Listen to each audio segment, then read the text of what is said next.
So I talk about futurism and biological immortality a lot on this channel, and every time I do, there's people in the comments laughing at me because I will be stuck with this meat suit for the next few thousand years, while they will be immortal machine gods that conquer the digital realm and travel huge distances of space in nanoseconds. Yeah, well, it's not quite as simple as that. First of all, I want to make clear that there is no reason to assume that mind uploading is in any way impossible. Broken down, the human consciousness is just a series of electrical impulses firing inside your brain, and if you can translate that onto a computer system, which will generally be more durable than neurons, well, then you'd have a human consciousness running on a computer system. Seeing as we already have some very good brain scanning technology today, it's not unlikely that we'll be able to create a perfect virtual facsimile of a human consciousness in the near future. I mean, you'd have a program, which is the human consciousness, a piece of software, and all you'd be doing is switching it from one type of hardware, which is the brain, to a different type of hardware, which is the computer. And I say the computer because we're not really sure what kind of circuitry we'll be running on in the future. Probably it's going to be silicon-based. Maybe it won't be. In technical terms, we would be switching the substrate that the consciousness is running on. However, anyone who's ever been nostalgic enough for Ocarina of Time on the N64 that they whipped up an emulator on their computer will know that hardware matters. A lot of the time when you play games on emulators, things will be wrong. You'll have a difference in resolution, which will distort things from the very get-go, and a lot of the time you will have errors in displaying colors, especially with games that are 2D and do not run image-based graphic storage systems. With some games, the whole physics aspect of the thing might even get completely jumbled. This is because the hardware of the PC and the hardware of the N64 are not the same. A PC can fake having N64 hardware, which is what an emulator does, and though the result may be good enough, it'll never be quite perfect. Oh, and it's also massively inefficient. You can have a computer that can run Crysis on Ultra, and it will struggle to run the original F-Zero properly. That's because the original F-Zero was programmed with the hardware of the Super Nintendo in mind, and your PC just isn't a Super Nintendo. In theory, you could run super realistic, high-end super graphics, the kind where every single pore in the skin is animated, the kind that we cannot achieve today. You could run that on an early 2000s computer. In theory. Practically, that would require an impossible amount of optimization. You know how Minecraft will sometimes lag even on high-end systems? That's because it's so poorly optimized. You have different kinds of hardware and different kinds of hardware setups that do different tasks. That's why you have a CPU and a GPU. Fundamentally, the two do the exact same thing. It's just that one of them is built in a way that is optimized for a very narrow set of tasks that it does a lot more efficiently than the other. You could, in theory, run graphics on a CPU. We used to do that. It works. It's just not very good. And now consider all of the problems that this switch in hardware already generates. The substrate that you're running F-Zero on a computer compared to an SNES isn't that different.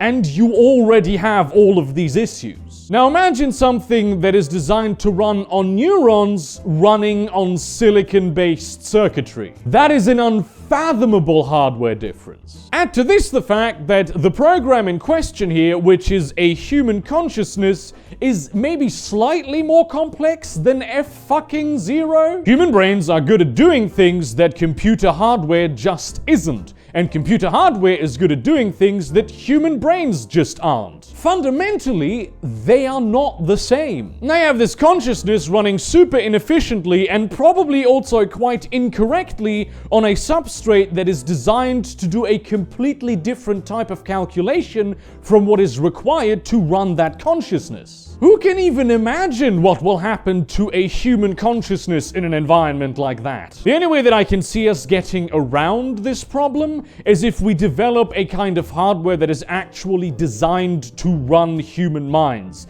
Something that functions like neurons except without all the dying. This would probably also be a lot easier to integrate with traditional computer systems, You wouldn't be doing any of the complex calculations that machines can do, but you would only have to think them, and then a machine would do them for you, and you would know. So really, it would be the same thing. And it's very probable that we'll have something that does this kind of thing for our current brains long before we develop viable alternative neurocircuitry. The point being that you, as a human, if you want to function and retain some semblance of your humanity, which is intrinsically tied to the way that your consciousness works as software, are bound to a very specific type of hardware. And again, even if you don't care if your humanity will get lost and you'll become an entirely alien being practically in a second, there is no guarantee that your mind can run on a different substrate in the first place. But let us for a moment backpedal and return to the material plane. So you, person who is watching this video right now, want to eventually be able to upload your mind to a machine. And let's just for a moment assume that we do have a viable alternative substrate that we spoke of earlier. So you go to the clinic, they sit you down in the chair, they plonk the headpiece on, and they put you under. 5 minutes later, you wake up in that very same chair and the operation is complete. And you look at the small screen that they have, and there it is, your mind uploaded to a machine.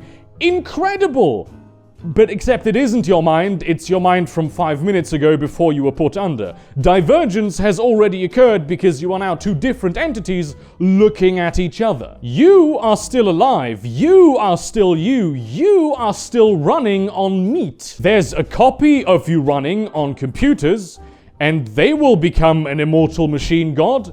But you are still human. You, human person that is a sack of meat watching this very video right now in this precise moment in time, will never be the ghost in the machine.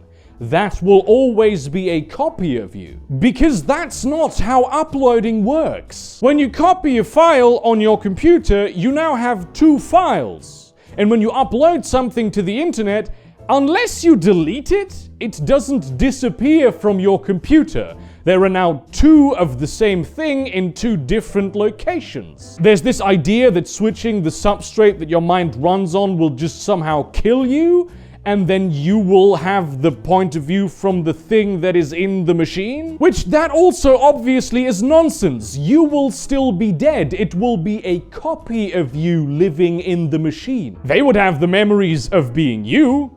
You would never make the memories of being them, because you would at that point be dead. But destructive brain scans are not scientific, they're a sci-fi trope. The reason destructive brain scans are a thing in fiction is because authors don't want to deal with the problems and philosophical implications of having a billion copies of the same person there at the same time.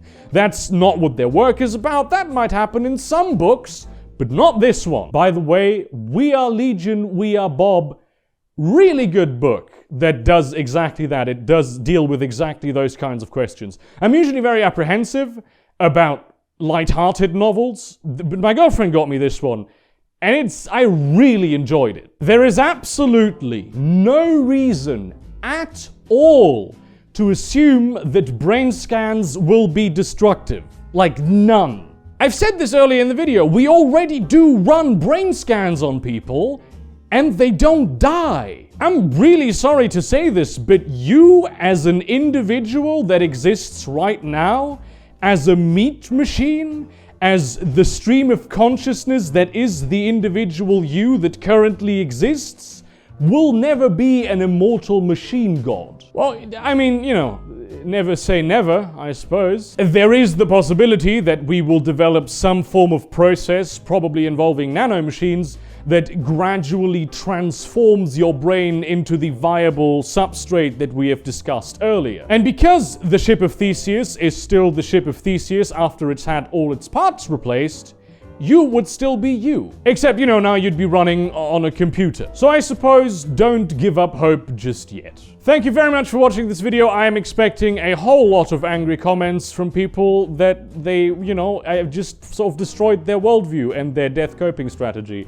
And that's not a nice thing to do, but this is all in the pursuit of truth. Do all the things you would do with the video, share this in relevant communities that you are a part of. Consider supporting me on Patreon for amazing rewards, and also buy that merch. It's very good merch. It's like by a real artist. It's better than most merch you will find on YouTube. In that spirit, become immortal, become a machine god, become both things, become all things, become everything. And see you around, cunts.